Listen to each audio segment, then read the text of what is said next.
مزید تفصیلات دیا گیا واسطہ کوئٹہ رپورٹر محمد ابرار میں گناہ کا پوہال کا۔ جی ابرار، بتائے گا یہ کارکنان کس بنیاد پر پارٹی سے نکال دیے گئے ہیں؟ جی، محمود خان اچکزئی جو پشتونخوا ملی عوامی پارٹی کے چیئرمین، انہوں نے ہنگامی بنیاد پہ ایک پریس کانفرنس بلائی ہے جس میں انہوں نے بہت بڑے بڑے فیصلے کیے ہیں، جس میں صوبائی اسمبلی کے پشتونخوا کے ممبر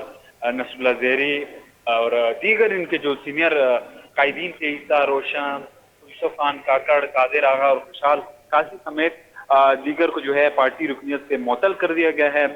اگر ہم گزشتہ دنوں میں نظر ثانی کریں تو پشتونخوا کے قائدین کے درمیان انٹرنل رفٹ چل رہے تھے، اس کے اوپر کانفرنسز بلائی جا رہی تھی اور پارٹی آئین کے خلاف جو ہے ایک دوسرے کی رکنیت کو معطل کیا جا رہا تھا، اور یہ ساری کی ساری کارروائیاں فیس بک کے تھرو ہوتی رہی۔ تو اس کا کلائمیکس ہم یوسف خان کاکڑ کے جو یہاں کے ضلعی صدر ہے ان کے گھر پہ دیکھنے کو ملتا ہے، جہاں پہ ایک پارٹی آئین کے خلاف وہاں پہ ایک سیشن، ایک میٹنگ بلائی گئی تھی۔ تو اسی بنیاد پہ محمود خان اچکزئی نے آج پریس کانفرنس میں بتایا کہ یوسف خان کاکڑ پہ جو سیشن ہوا تھا، اس میں جتنے بھی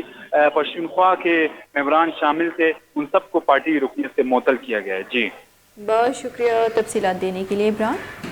کوئٹہ رپورٹر محمد ابرار ہمارا تفصیلات دیا گیا کہ کوئٹہ پریس کانفرنس تران کنانا محمود خان اچکزئی وتی پارٹی اہم باز کارکن اشنتہ نصر اللہ، قادر آغا، خوشحال قاضی زیر، عیسیٰ روشان، یوسف خان کاکڑ آستی وتی پارٹی اچھا کشی تک